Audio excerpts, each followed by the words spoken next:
Hello guys, welcome back to your YouTube channel अस्की मिश्री। मैं हूं आपका एजुकेटर शिव मिश्रा। भाई सब तहलका मचेगा, अभी यूपी बोर्ड में सब तहलका मचेगा। I promise you sir. जो नहीं हुआ है हम वो करेंगे। अब आ रहा है सर दिसंबर, 1 दिसंबर सर अपना महाभारत लेवल लॉन्च हो रहा है।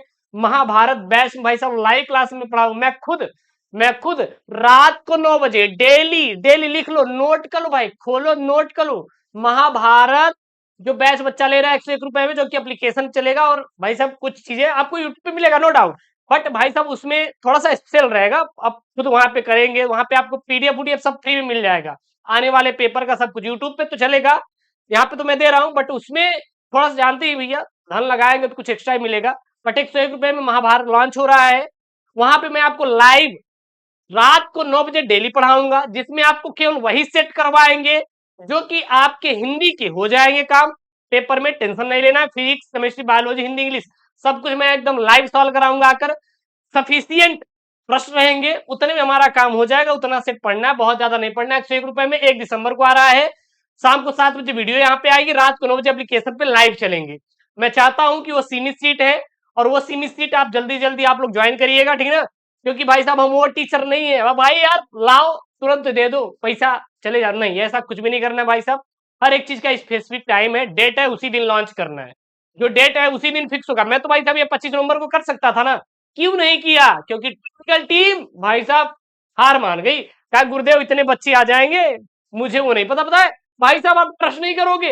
एप्लीकेशन भाई डाउनलोड कर लिए, केवल नाम पे एप्लीकेशन डाउनलोड कर लीजिए। हजारों 2000 बच्चे अभी तक, कभी मैंने एप्लीकेशन का प्रचार नहीं किया यूट्यूब पे, 1000 2000 तो एप्लीकेशन डाउनलोड कर लिए। तो वो मेरी टेक्निकल टीम बोली भाई साहब इतने बच्चे आ जाएंगे तो इनको हैंडल कैसे करेंगे, क्योंकि लाइव क्लास स्मूथली चलनी चाहिए। तो उस पर हमारी टेक्निकल टीम वर्क कर रही है प्रॉपर वे में। पूरा फिनिश है भाई साहब। अब 1 दिसंबर को भाई बस लॉन्च करना है। आशा करते हैं कि मजा आएगा सर, एकदम तहलका मचेगा। और ये यहाँ पे 24 फरवरी के दिन आने वाला सर पेपर लेकर आए हैं। ये 24 फरवरी के दिन हिंदी वाला एकदम पेपर सर छपने वाला पेपर है सर, छपने वाला पेपर है। बट वहां पे सर थोड़ा सा और चीजें अलग हो जाएंगी, ठीक है ना। क्योंकि वहां पे खुल के सब समझाया जाएगा। भाई साहब चल ले तुम, हम मैराथन आग लगा देंगे एकदम। 10 सेट पेपर में सब धुआं धुआं कर देंगे पूरा हिंदी, टेंशन नहीं लेना है। ये पेपर कोड 302 सीवी है, पूर्णांक 100 नंबर। अच्छा, एप्लीकेशन को नहीं डाउनलोड किया, link in the description box, download करो। टेलीग्राम चैनल ज्वाइन करिए, वहां पे पीडीएफ सब मिल जाएगा, ठीक है ना। तो ये 24 फरवरी वाला हिंदी का पेपर है सर, छपने वाला है सर, छापी एकदम। समय कितना मिलेगा सर? समय आपको जो मिलने वाला है 3 घंटे 15 मिनट का टाइम मिलेगा। 100 नंबर का पूर्णांक रहेगा। पास मार्क का सर आपका 33 नंबर का रहने वाला है। निर्देश क्या है? प्रारंभ के 15 मिनट परीक्षार्थियों को प्रश्न पत्र पढ़ने की निर्धारित है। इस प्रश्न पत्र में 2 खंड है, दोनों खंडों के सभी प्रश्नों का उत्तर देना क्या रहेगा आपको? अनिवार्य रहेगा। ये बात ध्यान दीजिएगा।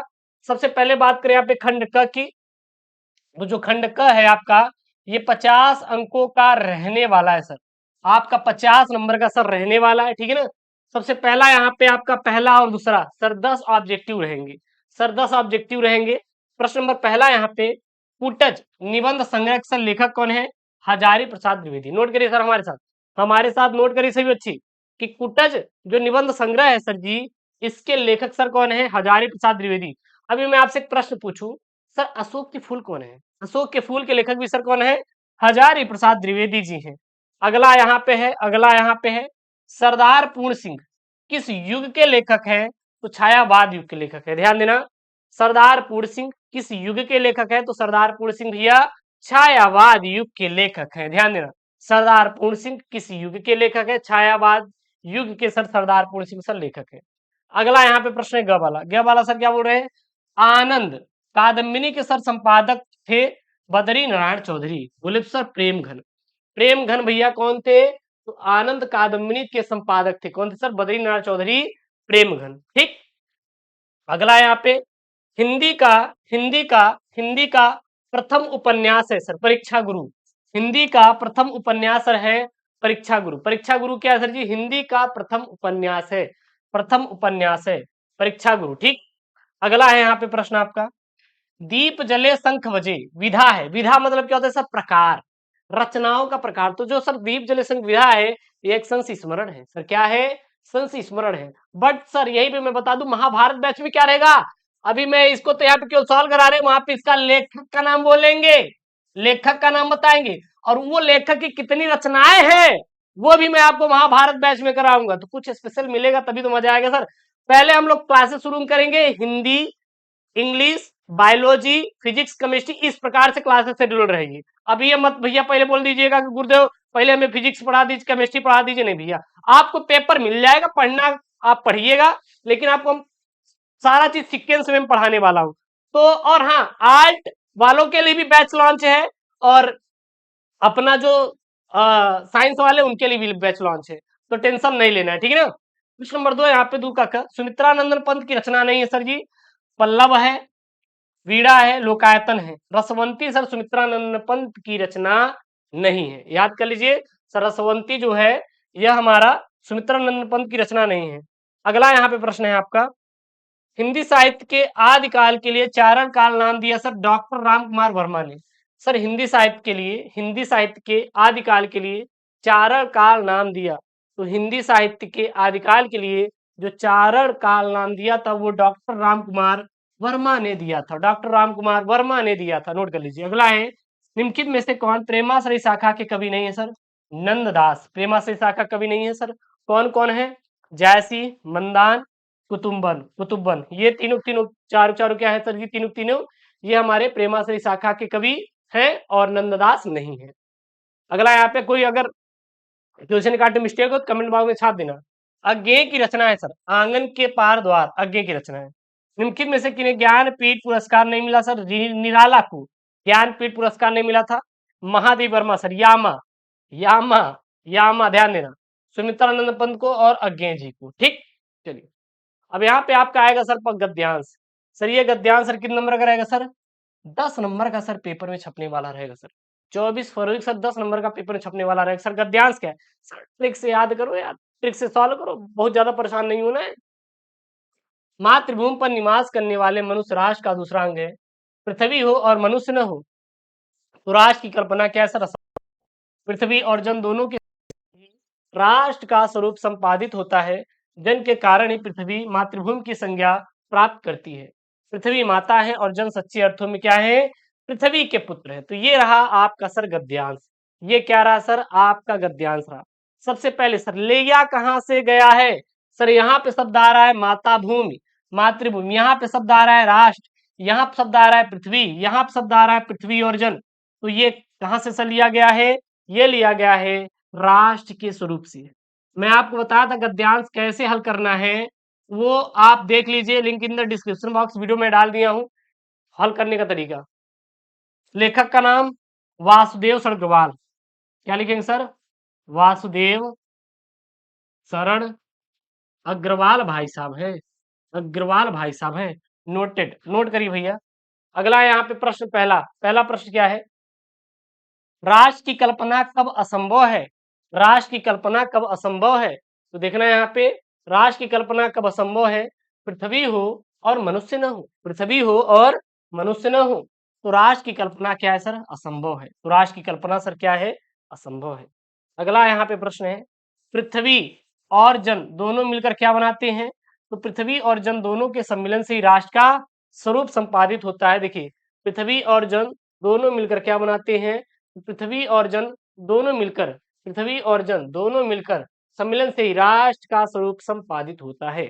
ये हमारा सर दूसरे का आंसर हो जाएगा। सिर्फ सर याद करने का तरीका है, करने का तरीका है, इसलिए कहते हैं सर सिंपल सिंपल तरीका बताएंगे। अगला यहाँ पे, पृथ्वी कब मातृभूमि की संज्ञा प्राप्त करती है, पृथ्वी कब मातृभूमि की संज्ञा प्राप्त करती है, तो जन के कारण ही, जन के कारण ही पृथ्वी मातृभूमि की संज्ञा प्राप्त करती है। फिर यहाँ पे रेखांकित अंश की व्याख्या को आपको बढ़ा चढ़ा के लिखना है, और आपको कुछ भी करने की जरूरत बिल्कुल भी नहीं है, ध्यान देना, ठीक है ना।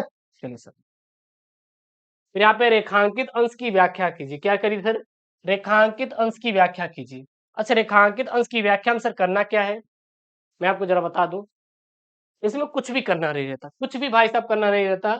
जो यहाँ पे है ना, इसी को क्या करना रहता है, बढ़ा चढ़ा के लिख देना रहता है, और कुछ भी अलग से करने की जरूरत नहीं पड़ती। बढ़ा चढ़ा के लिख देना होता है, बाकी कुछ भी आपको अलग से करने की जरूरत बिल्कुल भी नहीं होती। तो यहाँ पे क्या लिख देंगे, लिख देंगे लेखक के अनुसार पृथ्वी को माता के समान बताया गया है, और उस पर निवास करने वाले जन को उसके पुत्र को बताया गया है। पृथ्वी और जन दोनों के मध्य माता और पुत्र का संबंध बताया गया है। पाठ का शीर्षक और लेखक का नाम, पाठ का शीर्षक राष्ट्र का स्वरूप है, और लेखक का नाम क्या है, डॉक्टर वासुदेव सरगवाल है सर। डॉक्टर वासुदेव शरण अग्रवाल है सर। ठीक, चलिए सर। अगला यहाँ पे आपका पद्यांश, ये क्या है पद्यांश, ये आपका 10 नंबर का आएगा सर। पद्यांश क्या है? छायाएं मानव जन की दिशाहीन, सब ओर पड़ी वह सूरज, नहीं उगा था पूरब में वह बरसा सहसा, बीचों बीच नगर की। काल सूर्य के रथ के पहियों के जो अरे टूट कर बिखर गए हो दसों दिशा में। सबसे पहला ये प्रश्न बोला है कि सर मानव जन की छायाएं किस दिशा में पड़ी है? तो मानव जन की जो छायाएं हैं वो दिशाहीन होकर चारों ओर पड़ी हुई थी। वह सूरज किस दिशा में नहीं हुआ था? तो वह सूरज पूर्व दिशा में उदित नहीं हुआ था, बल्कि वह नगर के बीचों बीच अणुबम के रूप में बरस पड़ा था, और नगर के बीचों बीच फटने वाले अणुबम से सैकड़ों सूर्यों का प्रकाश और ताप निकलकर चारों ओर फैल गया था। अगला यहाँ पे प्रश्न है आपका, काल सूर्य के रथ पंक्ति में कौन सा अलंकार है? तो काल सूर्य के रथ पंक्ति में रूपक अलंकार है भाई साहब। कौन सा अलंकार है सर? रूपक अलंकार है। अगला यहाँ पे प्रश्न है आपका, प्रश्न क्या है? 10 दिशाएं कौन सी हैं? तो 10 दिशाओं से आशय है समस्त दिशाएं, जैसे पूर्व, पश्चिम, उत्तर, दक्षिण, ईशान, नेतृत्व, वायव्य, आग्नेय, आग्नेय और ऊपर और नीचे। ठीक, अगला यहाँ पे प्रश्न है, अगला यहाँ पे प्रश्न है आपका, इस पद्यांश के पाठ और उसके रचयिता का नाम उल्लेख कीजिए। तो लिखेंगे प्रस्तुत पद्यांश हिरोशिमा नामक कविता से लिया गया है, जिसके रचयिता सच्चिदानंद हीरानंद वात्स्यायन बोले तो अज्ञेय है। कौन है? सच्चिदानंद हीरानंद वात्स्यायन बोले तो अज्ञेय है। ठीक, नोट कर लीजिए। अगला प्रश्न यहाँ पे 5 का क, ये जो आएगा सर 5 नंबर का आएगा सर। 5 अंकों का आने वाला है सर जी, 5 अंकों का आने वाला है सर जी। 80 शब्दों में सर इसका आंसर लिखना रहेगा। क्या रहेगा? निम्नलिखित में से किसी एक लेखक का साहित्यिक परिचय देते हुए उनकी प्रमुख रचनाओं का उल्लेख कीजिए। पहला वासुदेव अग्रवाल, दूसरा कन्हैयालाल मिश्र प्रभाकर, तीसरे हैं हरिशंकर परसाई। तो भैया 3 है, तीनों इंपॉर्टेंट है। इसमें से जो हम लोग आंसर देने वाले हैं हरिशंकर परसाई का यहाँ पे साहित्यिक परिचय लिखेंगे। चलिए सर, क्या लिखेंगे? हरिशंकर परसाई का जन्म मध्य प्रदेश के होशंगाबाद जनपद में इटारसी के निकट स्थित जमानी नामक ग्राम में 22 अगस्त 1924 को हुआ था। इनकी प्रारंभिक शिक्षा से स्नातक तक की शिक्षा मध्य प्रदेश में हुई, और तदुपरांत इन्होंने नागपुर विश्वविद्यालय से एमए हिंदी की परीक्षा उत्तीर्ण की। इसके पश्चात कुछ वर्षों तक इन्होंने अध्यापन कार्य किया, और इन्होंने नियमित रूप से धर्मयुग, साप्ताहिक हिंदुस्तान के लिए अपनी रचनाएं लिखी, और 10 अगस्त 1995 को इनका स्वर्गवास हो गया। इनकी कृतियां कौन कौन सी हैं देखना। सबसे पहला इनकी जो कहानी है नोट कर लीजिए। कहानी क्या है? हंसते हैं और रोते हैं जैसे उनके दिन फिरे, ये इंपॉर्टेंट है। ठीक है ना। उपन्यास रानी नागफनी कहानी तट की खोज, रानी नागफनी कहानी इंपॉर्टेंट है। निबंध तब की बात और थी, ये भी इंपॉर्टेंट है। भूत के भाव पीछे, बेईमान की पत, पगडंडियों का जमाना, ये भी इंपॉर्टेंट है। सदाचार की ताबीज, शिकायत मुझे भी है, ये सदाचार की ताबीज, ये इंपॉर्टेंट याद रखना। इनकी संपादन सर वसुधा, जो कि एक पत्रिका है। ठीक है ना। अगला है इनकी भाषा शैली। तो इनकी जो भाषा शैली है वो एक सफल व्यंग्यकार के रूप में सर ये क्या है? प्रसिद्ध है। ध्यान देना ये बात को। ठीक, चलिए सर। अगला है आपका, निम्नलिखित में से किसी एक कवि का साहित्यिक परिचय देते हुए उनकी प्रमुख रचनाओं का उल्लेख कीजिए। मतलब एक कवि का यहाँ पे साहित्यिक परिचय देना है कि कितना सर? एक कवि का।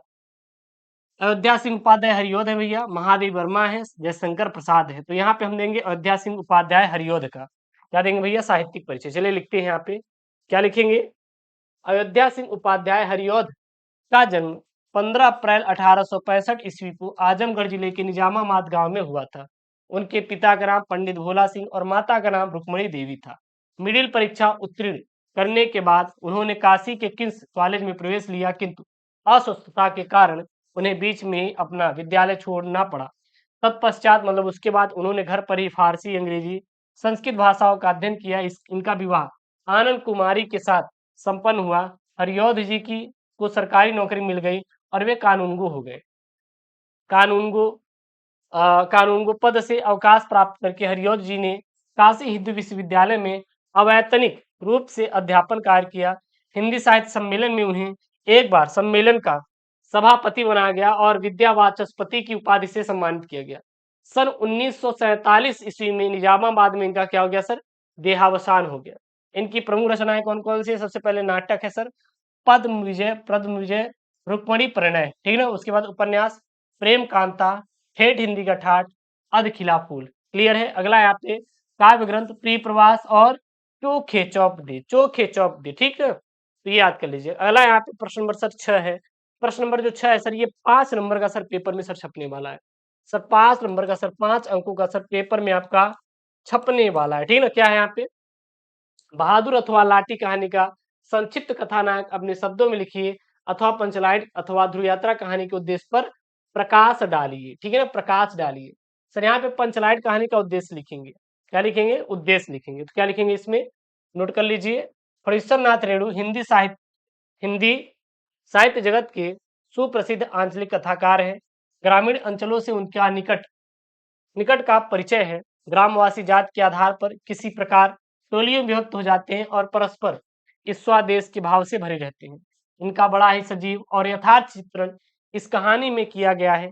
पंचलाइट बिहार के परिवेश की कहानी है। कहानीकार ने ग्रामीण अंचल का वास्तविक चित्र खींचा है। आवश्यकता किस प्रकार बड़े से बड़े संस्कार और निषेध को अनावश्यक सिद्ध कर देती है, इसी केंद्रीय भाव के आधार पर कहानी के माध्यम से एक महत्वपूर्ण उद्देश्य को स्पष्ट किया गया है। गोधन द्वारा पेट्रोमैक्स जला देने पर उसकी सब गलतियां माफ कर दी जाती हैं और उस पर लगे सारे प्रतिबंध हटा दिए जाते हैं तथा उसे मनचाहे आचरण की छूट दी जाती है। कहानीकार ने यह स्पष्ट किया है कि इस आधुनिक युग युग अभी भी कुछ गांव और जातियां पिछड़ी हुई हैं और रेणु जी ने प्रत्यक्ष रूप से अ, ग्राम सुधार की प्रेरणा दी है। अगला यहाँ पे प्रश्न नंबर 7 है। स्वपठित खंड काव्य आएगा आपका, लेकिन ये स्वपठित जो खंड काव्य है सर, आपको अपने जिले के अनुसार उत्तर देना है। ऐसा नहीं करना है कि सर हम कुछ भी छाप दे रहे हैं, कुछ भी कर दे नहीं। आप अपने जिले के अनुसार एक याद कर लो, बना बना के लिख देना, आपको पूरा नंबर मिल जाएगा। जैसे कि यहाँ पे है आपका श्रवण कुमार का खंड काव्य है, रश्मि रथी का है, और भैया किसका किसका है, मुक्ति यज्ञ का है, त्यागपति का है, सत की जीत का, और आलोक वृत्त का है, ठीक है ना। तो ये अपने जिले के अनुसार याद करिएगा, इसमें हम कुछ नहीं बताएंगे, पता लगा आप वही रट लेंगे तो बवाल हो जाएगा। तो आप अपने जिले के अनुसार करिएगा, कोई दिक्कत नहीं होनी चाहिए। अगला यहाँ पे सर आपका खंड ख की शुरुआत होती है। ये सर आपका 50 अंकों का सर आपके पेपर में सर छपने वाला है, 50 नंबर का। सबसे पहले सर संस्कृत का गद्यांश और पद्यांश आएगा। मैं तो स्पष्ट तौर पे सर एक्सेप्ट करता हूँ अपनी गलतियों को, मुझे संस्कृत में सर इतनी बड़ी महारत हासिल नहीं है, लेकिन हाँ इतना है कि सर आपको पढ़ा देंगे। तो ये आपके पेपर में आया हुआ अतीते प्रथम कल्प्य जना से लेकर कहाँ तक है, इत वोचत तक है, ठीक है ना। इसे आप तैयार कर लीजिएगा, और इसका सबसे बढ़िया यही है कि भैया संदर्भ और हिंदी अनुवाद आप याद कर लें। सबसे पहले देखेंगे तो संदर्भ, प्रस्तुत गद्यांश हमारी पाठ्य पुस्तक संस्कृत दिग्दर्शिका के जातक कथा नामक पाठ के उलुक जातकम नामक खंड से उद्धृत है। सर हिंदी अनुवाद में क्या लिखेंगे, प्राचीन काल में प्रथम युगों के लोगों ने एक विद्वान सौभाग्यशाली एवं सद्गुण संपन्न पुरुष को राजा बनाया। चौपाओं ने मतलब कि जो पशुओं ने इकट्ठा होकर शेर को जंगल का राजा बनाया। उसके बाद हिमालय प्रदेश की एक चट्टान पर एकत्रित होकर पक्षीगण ने कहा कि मनुष्यों में राजा जाना जाता है, पशुओं में भी राजा जाना जाता है, किंतु हमारे बीच पक्षियों में कोई राजा नहीं है और बिना राजा के रहना उचित नहीं है। हमें भी एक राजा के पद पर बिठाना चाहिए। और उसके बाद पश्चात उन सबने एक दूसरे की दृष्टि डालते हुए उल्लू को देखकर कहा कि यह मुझे पसंद है और उल्लू आज से हमारा क्या होगा सर, राजा होगा। ठीक, अगला आपका पेपर में आएगा सर 7 नंबर का पद्यांश श्लोक। ये पेपर में आया हुआ है, ऐसा नहीं सर मैं आपको कुछ भी लाके छपा रहा हूँ, नहीं, चेक कर लीजिए सर 2019 में ये प्रश्न बना हुआ है और भी आया हुआ है, ठीक है ना। क्या है यहाँ पे, सुखार्थीन कुतो विद्या कुतो विद्यार्थीन सुखम, सुखार्थी व त्यजेद विद्याम, विद्यार्थी व त्यजेद सुखम, मतलब कि सुख पाने वाले को भैया विद्या त्याग देनी चाहिए। अगर आप विद्यार्थी हैं तो आपको सुख नहीं मिलेगा, अगर सुख है तो आप विद्यार्थी नहीं है। अर्थात सबसे पहले इसका आप संदर्भ लिखेंगे, क्या लिखेंगे इसमें संदर्भ में, प्रस्तुत श्लोक हमारी पाठ्य पुस्तक संस्कृत दिनदर्शिका के सुभाषित रत्नायन नामक पाठ से उद्धृत है। हिंदी अनुवाद, सुख चाहने वाले सुखार्थी को विद्या कहा, विद्या चाहने वाले विद्यार्थी को सुख कहा, सुख की इच्छा रखने वाले को विद्या पाने की चाह त्याग देनी चाहिए और विद्या की इच्छा रखने वाले को सुख त्याग देना चाहिए। उसके बाद है आपका मुहावरे और लोकोक्तियां। ये आपका 2 नंबर का सर पेपर में आएगा, 4 ठो आएंगे सर मुहावरे, उसमें से किसी एक का वाक्य आपको अर्थ लिखकर वाक्य प्रयोग कर देंगे, आपको 2 नंबर पूरा मिल जाएगा। जैसे यहाँ पे है 1 और 1 11 होना, 4 चांद लगाना, दूध का दूध पानी का पानी होना, 1 अनार 100 बीमार। तो यहाँ पे उत्तर लिखेंगे, सबसे पहला यहाँ पे है क्या सर जी, एक और एक 11 होना, अर्थात मेल से शक्ति का बढ़ना। वाक्य प्रयोग, दोस्तों को आपस में लड़ते देख अध्यापक बोले मिलकर रहोगे तो एक और एक 11 होती है। ठीक है ना। अगला है चार चांद लगाना, यानी कि शोभा बढ़ाना। क्या हो जाएगा सर? शोभा बढ़ाना। वाक्य प्रयोग क्या लिखेंगे? मुख्य अतिथि के आने से मेरे इस कार्यक्रम में चार चांद लग गए, चार चांद लग गए। अगला यहाँ पे दूध का दूध पानी का पानी होना, यानी कि सच्चा न्याय करना। वाक्य प्रयोग लिखेंगे, प्रकृति जब न्याय करती है पानी का पानी हो जाता है, पानी का पानी हो जाता है। अगला यहाँ पे एक अनार 100 बीमार, यानी कि वस्तु कम व चाहने वाले अधिक। वाक्य प्रयोग, आजकल सरकारी नौकरी, मतलब कि आजकल नौकरी थोड़ी है जो पाने वाले नहीं, मतलब कि आजकल नौकरी थोड़ी है और उसको पाने वाले अधिक है, मतलब उतनी ज्यादा नौकरी है नहीं बट पाने वाले बहुत ज्यादा है। ठीक है ना। उसके बाद आपका शब्दयुग में आएगा जैसे शर और सर। तो ये जो सिटी वाला स है और एक सादा स है, ये सादा स, ये सिटी वाला। इस शर का मतलब होता है तीर और वो सर का मतलब क्या होता है? तालाब होता है। पुरुष और परुष, पुरुष मतलब क्या होता है? व्यक्ति होता है। परुष मतलब क्या होता है सर? कठोर होता है। आप नोट कर सकते हैं। ठीक। अगला यहाँ पे निम्नलिखित शब्दों में से किसी एक शब्द के दो अर्थ लिखिए।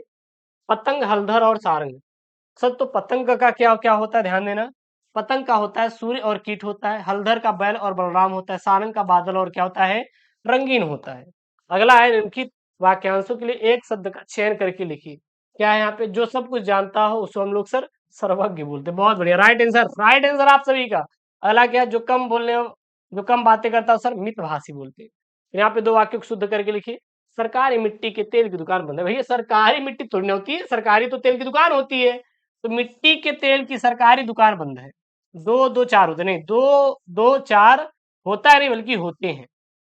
गुड़ का स्वाद मधुर मीठा, भैया मधुर थोड़ी ना, मधुर लिख दो या फिर मीठा लिख दो, तो मीठा होता है, मधुर थोड़ी ना होता है। तो गुड़ का स्वाद मीठा है।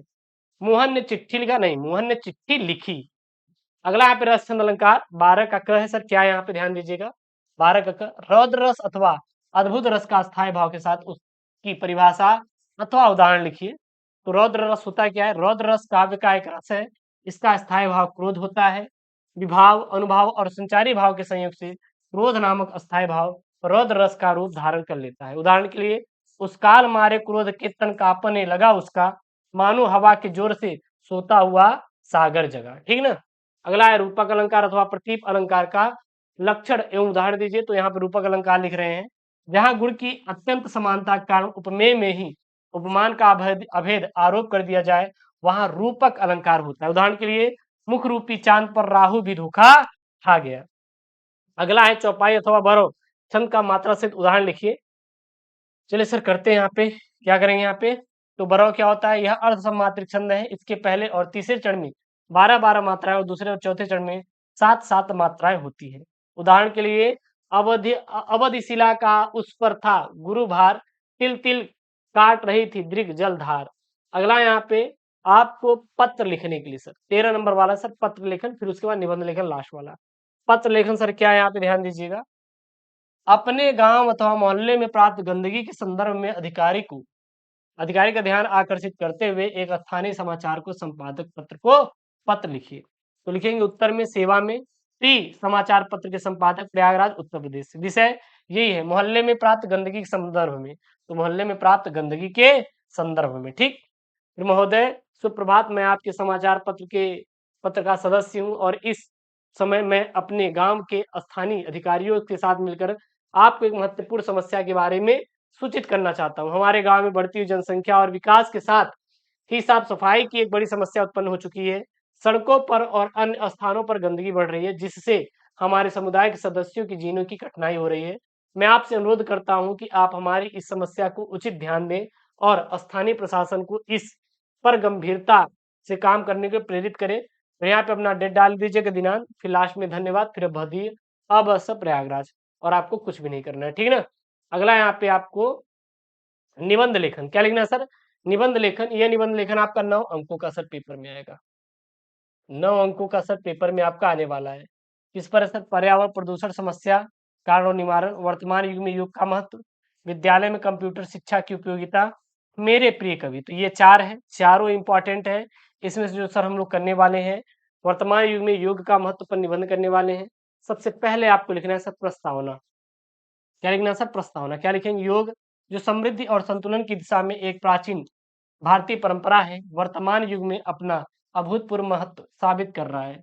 यह एक ऐसा अद्भुत माध्यम है जो शारीरिक, मानसिक और आध्यात्मिक स्वास्थ्य को संतुलित रखने में सहारा प्रदान करता है और इस निबंध में हम वर्तमान युग में योग के महत्व को विश्लेषण करेंगे।